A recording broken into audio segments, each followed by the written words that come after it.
नमस्कार।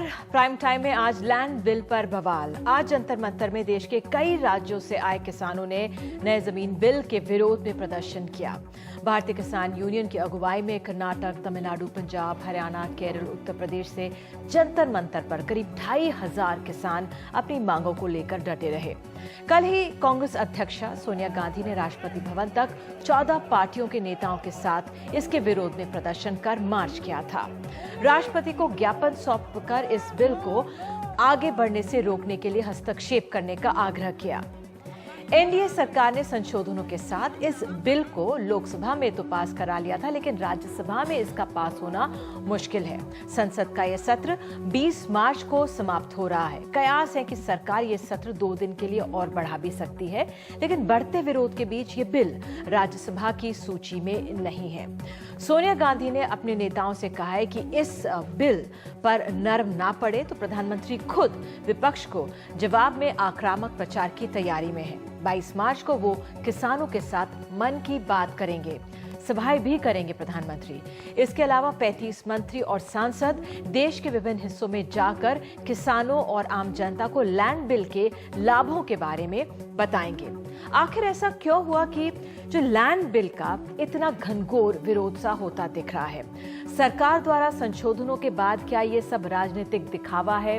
क्या विपक्ष ये भ्रम फैला रहा है कि एनडीए सरकार सिर्फ उद्योग और पूंजीपतियों के लिए किसानों से जमीन छीन लेगी, या फिर सरकार को जो संशोधन करने पड़े उससे अस्थिरता का भाव झलका? कहा गया कि किसानों से कंसेंट क्लॉज में बदलाव करके उनके अधिकार पर हस्तक्षेप हुआ। इससे उनके विश्वास और अहमियत को ठेस पहुंची। लेखक और विचारक भानु प्रताप मेहता ने लिखा है कि गलत राजनीतिक संदेश भी गया। जल्दबाजी में ऑर्डिनेंस से सिग्नल गया कि सरकार के लिए उद्योग अहम है। अब जिस तरह से कृषि क्षेत्र में मुश्किलें बढ़ रही हैं, लोग सरकार को किसान विरोधी कहने से नहीं हिचकिचाएंगे। उन्होंने ये भी लिखा है कि हमारे देश में असली मसला कानून नहीं, बल्कि उसको कैसे सरकार की मशीनरी लागू करती है ये अहम है। कैसे विश्वसनीय प्रशासनिक प्रणाली आप खड़ी करते हैं जो निर्णायक बन जाता है, वो निर्णायक बन जाता है। सांसद जो है जय पांडा, उन्होंने भी एक लेख लिखा है। अपने उस लेख का शीर्षक है इंडियाज ग्रीक ट्रेजेडी। उसमें लिखा है कि जब हमारे देश में कंसेंट क्लॉज में इतना हंगामा मचा हुआ है, चीन और अमेरिका दोनों में जमीन के अधिग्रहण के लिए किसी तरह के कंसेंट की जरूरत नहीं है, जबकि दोनों के यहाँ बिल्कुल विपरीत तरह की सरकारें हैं। ये सही है कि खेती के क्षेत्र में सुधार की जरूरत है, लेकिन 60% आबादी के लिए ये कब तक रोजगार रह सकता है? हमारे किसानों के बच्चों के लिए रोजगार के अन्य अवसर खड़े किए जाएं, या फिर वे लगातार परिवार में बढ़ती जमीन पर ही निर्भर रहें?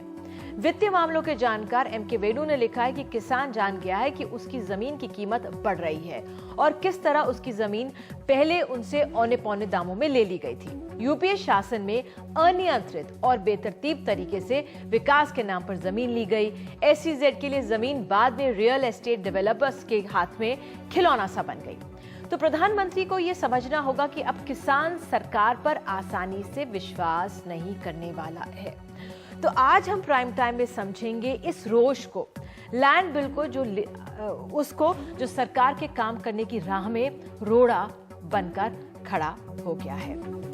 तो हमारे साथ खास मेहमान हैं, आपको मिलवा देती हूँ कौन कौन हमारे यहाँ मौजूद है। राकेश टिकैत भारतीय किसान यूनियन के नेता हैं, प्रवक्ता हैं, आज जंतर मंतर पे मौजूद थे। नमिता वाही हैं, फेलो हैं सेंटर फॉर पॉलिसी रिसर्च की। इन्होंने आज एक लेख लिखा इंडियन एक्सप्रेस में। इनके लेख से एक एक्सपर्ट हैं इस फील्ड की, हमें समझाएंगे कि मसला क्या है। जीवीएल नरसिम्हा राव प्रवक्ता बीजेपी हमारे साथ जुड़ चुके हैं और मीम अफजल साहब प्रवक्ता कांग्रेस के हमारे साथ मौजूद हैं। लेकिन आगे बढ़ने से पहले जंतर मंतर पर किसानों के जो प्रदर्शन से जुड़ी हमारे सहयोगी मुकेश सिंह सेंगर की रिपोर्ट देख लेते हैं। ये लैंड बिल क्या है, मालूम है कुछ इसके बारे में आपको? हाँ, क्या है? क्या है? चर्चा में दिया मांग भी आए हैं?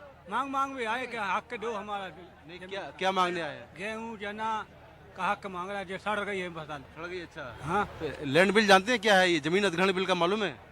नहीं जी नहीं जानते इसके बारे में। बिल में क्या है नहीं पता, पर विरोध जारी है।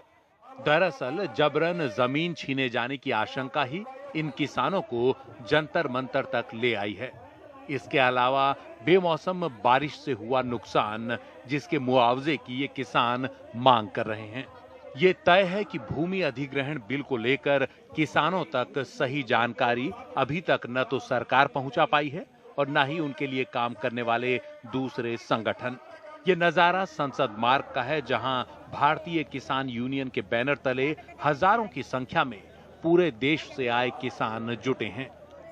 जो इनके इशू हैं, बड़ा सबसे इशू है कि जो भूमि अधिग्रहण बिल जो आया है, इसके विरोध में पूरे देश का किसान है और हमें ये बिल कतई मंजूर नहीं है। जो ये राज्यसभा में बिल है, अगर विपक्ष इसका विरोध नहीं करेगा तो हम उनका भी विरोध करेंगे। इस महापंचायत में कई राजनीतिक पार्टियों के नेता भी पहुंचे। आम आदमी पार्टी के योगेंद्र यादव और सीपीआई के अतुल अंजान भी खुद को किसानों का हितैषी बताने की कवायद में जुटे दिखे। भूमि अधिग्रहण बिल जो है, इससे पहले जो अध्यादेश था, ये तो किसान के साथ धक्का है, किसान के साथ धोखा है। किसानों की दूसरी मांगों में गन्ने का समर्थन मूल्य, कर्ज में डूबे किसानों को मदद जैसे कई मुद्दे हैं, जिन्हें लेकर उनका कहना है कि मांगें पूरी होने तक ये महापंचायत जारी रहेगी। यहाँ बैठे हजारों लोगों को भले ही जमीन अधिग्रहण बिल के बारे में जानकारी ना हो, लेकिन इनकी भावनाएं इस बिल से जुड़ी हुई हैं। इनका मुद्दा काफी गंभीर है। ऐसे में सरकार को इनसे बात कर इस मुद्दे के बारे में गंभीरता से सोचना होगा। नई दिल्ली से कैमरामैन हीरा मंडल के साथ मैं मुकेश सिंह, एनडीटीवी इंडिया। तो राकेश टिकैत हमारे साथ तमाम मेहमानों के साथ मौजूद है। राकेश जी, सरकार ने संशोधन कर दिया, इसको एक पास भी करा दिया गया लोकसभा में। क्यों इतना विरोध? काफी जो चीजें हैं वो उसमें संशोधित कर दी गई हैं। नहीं, ये तो संशोधन 1 साल पहले जब एनडीए की गवर्नमेंट थी, उस टाइम पे भी बीजेपी के लोग सब इससे सहमत थे। जो 1894 का भूमि अधिग्रहण कानून चेंज हुआ, उसमें सारी पार्टियां, सारे किसान संगठन उनसे पूछ के संशोधन करे गए थे। मतलब 1.5 साल में संशोधन की कहाँ जरूरत पड़ गई थी। ये तो एक किस्म की हठधर्मी को हो, गुंडागर्दी को हो, दूसरों को लाभ पहुंचाना को हो, इसको आप कुछ भी कह सकते हैं। मतलब अभी क्या संशोधन किया? हमारी आप जमीन ले लोगे। जो यूपीए मैं शुरुआत से जो यूपीए बिल लेकर आई थी 2013 का, उससे तो आप संतुष्ट थे? उसमें कुछ मुद्दों पे हम संतुष्ट नहीं थे, लेकिन मोटे तौर पे संतुष्ट थे कि जो एक जीने का एक रास्ता मिल गया था किसानों को। लेकिन ये बीजेपी सरकार तो पूर्ण रूप से, बीजेपी सरकार नहीं इसको कह सकते, मोदी सरकार, बीजेपी नहीं, मोदी सरकार जिस तरह से ये लेकर आई है, और फिर तुरंत हमने इनको लेकिन जो संशोधन किए हैं उसपे तो उन्होंने काफी बदलाव किए। अच्छा, इतना बड़ा कर फिर थोड़ा सा छोड़ दो, हाँ। वो भी गलत है। अच्छा, अभी जो क्या इतना बड़ा किया, जो बदला बाद में, उससे आप लोग ठीक खुश नहीं है? नहीं, हम खुश नहीं हैं। अभी जो इन्होंने बदलाव किया है, आप ये बताओ कि हाईवे के दोनों तरफ ये जमीन ले लेंगे 1 किलोमीटर, रेलवे लाइन के दोनों तरफ जमीन 1 किलोमीटर ले लेंगे। अगर इनको इंडस्ट्री जोन लगाने हैं, ये इंडस्ट्री जोन डिक्लेयर करे, व्यापारी किसान से जमीन खरीद लगा, उसको क्या आपत्ति है? उत्तराखंड में इस तरह से हुआ है, बहुत स्टेटों में हुआ है। आप कह रहे हैं इसमें सरकार का हस्तक्षेप की जरूरत नहीं है? जरूरत नहीं है। आप देखो, उसमें अगर कोई बिल्डिंग या कोई वो खड़ा करना है, उनको कोई प्रोजेक्ट लगाना है, उसमें लेबर से लगा के, कंक्रीट से लगा के, उसमें हजारों आइटम लगते हैं, उसमें इंजीनियर, मैन पावर सब लगेगी, वो बाजार रेट से आती है। किसान की जमीन सस्ती क्यों ले? मतलब आप उसकी जमीन लोगे, उससे पूछोगे भी नहीं। जब हम बनाते हैं जितने ये पॉलिटिकल, तो ग्रामीण जमीन 4 गुना ज्यादा, शहरी जमीन 2 गुना ज्यादा, कॉम्पनसेशन जो मिलेगा वो ठीक नहीं, वो ठीक नहीं है। कॉम्पनसेशन ठीक नहीं है ये। अच्छा, आप कॉम्पनसेशन उनसे बातचीत कर दो, किसानों से बात करो, उनकी प्रॉपर्टी ले रहे हो, उनसे बात करो। आप किसान दे देगा जमीन, अगर कहीं जरूरत होगी। किसान तो फ्री में भी जमीन देता है। हमने करीब 400 से ज्यादा बिजली घरों के लिए फ्री जमीन दी, उनकी बिल्डिंग बनवा के हमने दे दी। हमने स्कूलों के लिए जमीन दी, बहुत जमीन ने किसान देता है। ये मसला मेरे समझने के लिए बहुत मुश्किल था, इसलिए मैं थोड़ा बहुत जो आप लोगों के माध्यम से अब समझूंगी, और हमारे दर्शक तो जानते ही हमसे बेहतर। तो आप ये कह रहे हैं कि जिस तरह से सरकार बीच में पड़ेगी वो आपत्तिजनक है आपके लिए? आपत्तिजनक है। हाँ। ये कुछ नहीं देते। आप अगर मध्य प्रदेश में आप देख लें, मध्य प्रदेश में 12 रुपया मीटर कौन सी चीज आती है मुझे ये बता दो, आपको आती है 12 रुपया मीटर? 12 रुपया मीटर मध्य प्रदेश में जमीन का रेट है, अधिग्रहण हो रही है, वो खबर नहीं आ सकती यहां तक। आप जाकर देख लो अनूपपुर में, शहडोल में, हम 27 दिन जेल में रहे इसी बीजेपी की गवर्नमेंट में, वहां पे जमीन का रेट 12 रुपया मीटर है। उस किसान ने ये कहा कि जो आप कपड़ा पहन रहे हो इसका रेट हमको दे दो। कपड़ा 800 रुपया मीटर का है, जमीन का भाव 12 रुपये मीटर का है। तो क्या वो बंजर जमीन है? क्योंकि ये भी है एग्रीकल्चर लैंड है, अच्छा, उसमें खेती होती है, अच्छा, किसानों को उजाड़ा जा रहा है, वो खबर यहाँ तक नहीं आएगी, दिखाई नहीं जाएगी। आप नहीं, आप कह रहे हैं, आपके माध्यम से ये जनता तक पहुंच रही है। हमारे साथ मिस्टर जीवीएल नरसिम्हा राव मौजूद हैं। मिस्टर राव, किस तरह से आप ले रहे राकेश जी की इस बात को कि ये खबरें नहीं आएंगी कि भाई मध्य प्रदेश में 12 रुपए मीटर पे जमीन मिल रही है? अनूपपुर में पावर प्रोजेक्ट के लिए जमीन दी है। जी निधि जी, ये बिल्कुल गलत बात है, क्योंकि जो अधिक ये कब की बात कह रहे हैं मुझे जानकारी नहीं है, लेकिन ये ऐसा एक केस दिखाया हाल ही में। हम फिर एक दिन डिबेट पर बैठेंगे आपके साथ, मैं साबित करूंगा ये आरोप गलत है। ये आप कल करिए डिबेट, परसों करिए। मैं कह रहा हूं आपके आरोप गलत है, बेबुनियाद है, गलत है। भाई मैं तो क्योंकि जो आप जेल काट के आया हूं, मैं गलत कैसे बता रहा हूं? बात सुन लीजिए ना आप, मैं अभी की बात कह रहा हूं ना, आप सुन लीजिए। हाँ जी, आप लड़ते क्यों है? सुन लीजिए पहले। मैं आपको ये कह रहा हूं, इसी पर हम बात करेंगे, फिर जरूरत होगा तो कल करिए बहस, परसों करिए। अच्छा, आज के लिए क्यों नहीं? जो लैंड एक्विजिशन, सुनिए पहले। मैं फिर आप कब की बात कर रहे हैं? कांग्रेस की कार्यकाल की बात कर रहे हैं। इस भूमि अधिग्रहण बिल 2013 के एक्ट बनने के बाद उसमें साफ तौर पर लिखा हुआ है मार्केट वैल्यू की डिटर्मिनेशन कैसे किया जाएगा। क्या इसमें क्या एक्ट में नहीं है? आप एक्ट पढ़े हैं नहीं पढ़े?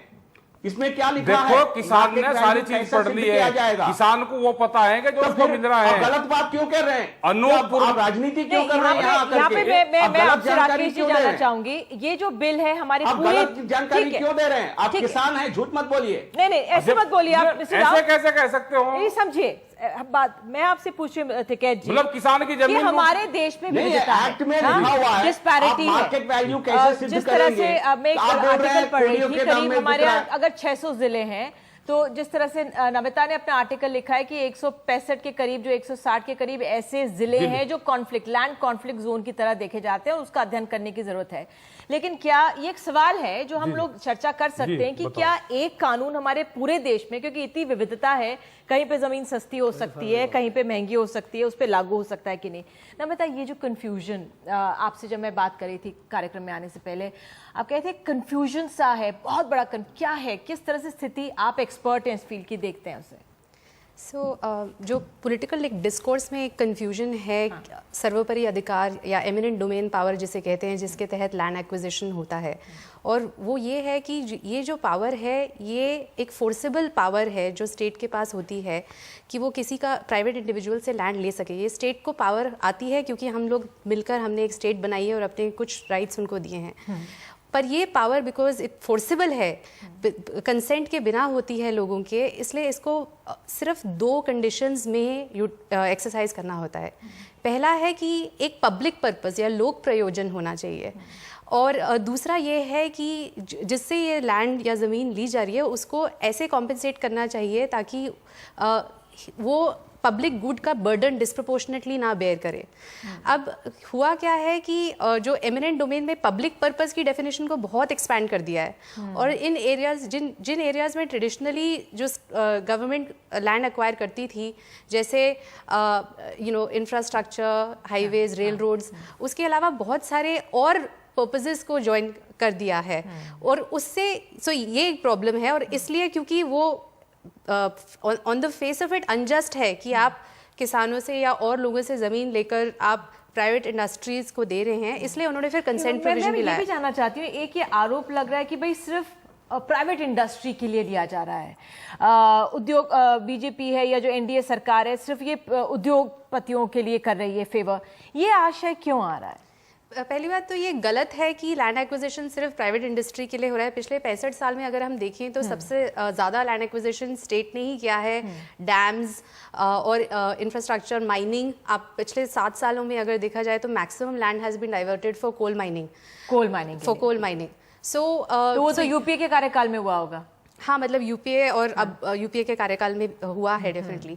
तो ये तो गलत है कहना कि सिर्फ प्राइवेट इंडस्ट्री के लिए हो रहा है। लेकिन स्टेट के कुछ पर्पसेस के लिए land acquisition, forcible land acquisition जो है वो सही है, बिल्कुल। लेकिन फॉर प्राइवेट एसईजेड और private hotels, educational institutions and वो सब जो हैं उन सब के लिए सही नहीं है।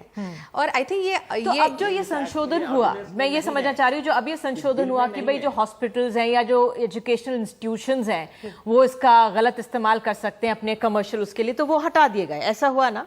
ऐसा हुआ है। हाँ। लेकिन अभी जैसे 5 एग्जेम्प्टेड पर्पसेस हैं, अगर हम देखें उनको, defence, rural infrastructure, affordable housing, कुछ सोशल इंफ्रास्ट्रक्चर का भी था वो हटाया गया है। इंडस्ट्रियल कॉरिडोर्स जो मेंशन हुआ है, अब मतलब डिफेंस समझ आता है, इंफ्रास्ट्रक्चर समझ आता है, पर इंडस्ट्रियल कॉरिडोर के लिए क्यों गवर्नमेंट को अक्वायर करना पड़े लैंड, ये क्लियर नहीं है। ठीक है, यहाँ पे मिस्टर राव, क्यों करना चाह रही है सरकार इंडस्ट्रियल कॉरिडोर के लिए जमीन अधिग्रहण?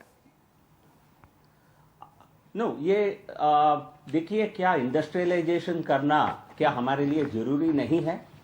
क्या पिछले साल में जो कांग्रेस के मुख्यमंत्री हैं, सारे मुख्यमंत्री, कांग्रेस के मुख्यमंत्री, यहाँ एक लेटर है जो सबसे इंडस्ट्रियलाइज्ड स्टेट है महाराष्ट्र, जो उस समय पृथ्वीराज चौहान ने खुद लिखा है कि 80% या 70% का जो क्लॉज है कंसेंट का, इसको बिल्कुल हटाया दिया जाए, क्योंकि इसके तहत भूमि अधिग्रहण असंभव होगा। ये उनका खुद का लेटर है। ऐसे ही कांग्रेस के सभी राज्य लिखे हैं, बाकी सभी राज्य भी लिखे हैं। लगभग सभी राज्य सरकारों के तरफ से एक राय थी कि ये भूमि अधिग्रहण जो बिल, जिस प्रकार के प्रावधान इसमें किए गए, इसके तहत भूमि को एक्वायर करना किसी भी पर्पस के लिए असंभव है। तो इसलिए क्या इंडस्ट्रियलाइजेशन एक विषय है हाईवेज में, जिसमें इंडस्ट्री को लगा दिया जाएगा? क्या किसान के बेटे को नौकरी की जरूरत नहीं होगी? क्या रूरल एरियाज में क्या जब 1 एकड़ सीमित एक एकड़ तक मान लीजिए इंडस्ट्री लगेगा, क्या वहां की लैंड की कीमतें नहीं बढ़ेंगी?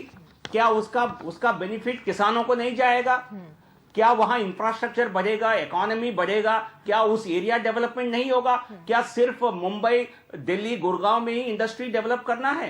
क्या पूरे राज्य में नहीं होना चाहिए? ठीक है, राकेश जी के पास आऊंगी ये पॉइंट को समझने के लिए, लेकिन यहाँ पे मीम अफजल साहब आप मौजूद हैं। बार बार एनडीए सरकार यही कह रही है, जयराम रमेश का भी आर्टिकल है हम सबके सामने, मतलब जब उनसे बातचीत हुई थी उन्होंने ये कहा था कि भाई कांग्रेस के उनको फेयर्स थे, कंसर्न्स थे कई चीफ मिनिस्टर्स के, और आप जिस तरह से मिस्टर राव कह रहे हैं कि महाराष्ट्र में कंसेंट क्लॉज को हटाने के लिए महाराष्ट्र की कांग्रेस की सरकार ने भी कहा था और तमाम फहरिस्त थे सबके सामने, तो कांग्रेस क्यों अब इतनी अगुवाई करके, मार्च करके राष्ट्रपति के पास जा रही है? पोस्चरिंग है ये सिर्फ? निधि जी, पहले इस पूरे मसले को जरा समझने की कोशिश कीजिए। और मैं पहला टेलीविजन चैनल देख रहा हूं जिसमें आपने किसी समझदार और मामले को समझने वाले किसान लीडर श्री राकेश जी को बिठा करके उनके मुंह से, यानी फ्रॉम द हॉर्स माउथ, हम लोग शहर में बैठकर बहुत सारी बातें करते हैं, मैं भी कर सकता हूं, आप भी कर सकती हैं, GL नरसिम्हा राव जी भी कर सकते हैं, हमको बहुत कुछ बताया जाता है और हम उसके मुताबिक बोलते भी हैं। लेकिन आपने देखा कि उन्होंने जो बातें कही उसमें कितनी सच्चाई थी। मैं आपको एक बात पूछना चाहता हूं, चलिए मैं वहां से शुरू करता हूं कि हमने ये कानून बनाया, उससे पहले शिकायत थी, ये 1896 या 94 का कानून था, जाते चुनावों से पहले आपने ये योगदान दिया है इस लैंड बिल का। मैं देखिए निधि जी पहले मेरी देखिए, आप मेरी इंटेंशन पर डाउट करें इससे पहले मेरी बात सुन लें, आपको पूरा अख्तियार है जी। मेरा ये कहना है कि एक बिल हमने जो लेकर के हम आए थे उसको तमाम पार्टियों की मंजूरी थी। भारतीय जनता पार्टी ने शुरू में इस पर बड़ा एतराज किया था, हमने भारतीय जनता पार्टी से बात की, तमाम अपोजिशन पार्टियों से बात की, उसके बाद उनको मनाया, उनको समझाया, उन्होंने जो संशोधन दिए, और किसने दिए? अरुण जेटली जी ने, सुषमा स्वराज जी ने, हमने उनको इनकॉर्पोरेट किया, उनको शामिल किया, उसके बाद एक कानून बन गया।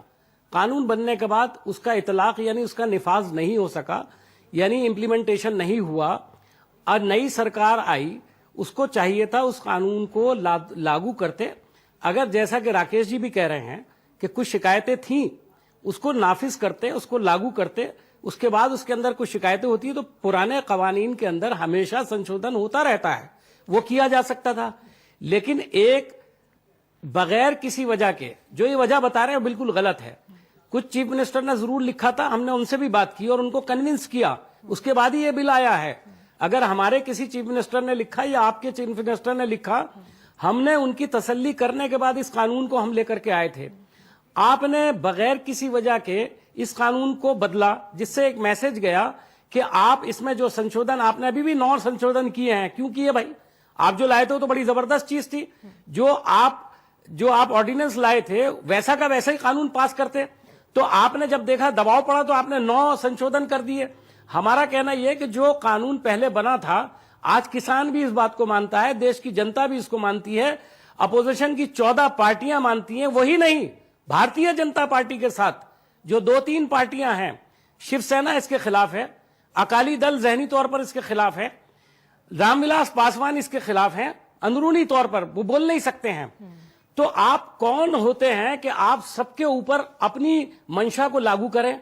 मैं कहता हूं बहुत अच्छा है, और हमारा बिल बहुत खराब था, लेकिन पार्लियामेंट जो है वो सेंस से चलती है। उसमें अगर आपके पास लोकसभा में मेजॉरिटी है तो उसकी बुनियाद पर आप उसे पास करके ले जाएं, तो फिर आपको राज्यसभा में तो जाकर के सामना करना ही पड़ा, और आप देख रहे हैं। और कल जो मार्च हुआ वो तारीखी मार्च था जो सोनिया जी की अगुवाई में हुआ। मुझे एक बात बताइए, बहुत सारे लोग इनके कहते हैं कि सोनिया जी ने इसको लीड किया, क्या हो गया? मैं ये कहता हूं सोनिया जी की अगुवाई में 14 पार्टी इकट्ठी हो गई, सोनिया जी जो बात कह रही हैं सब लोग उसे मान रहे हैं, तो ये हमारी पार्टी और हमारी लीडरशिप की एक्सेप्टेबिलिटी है।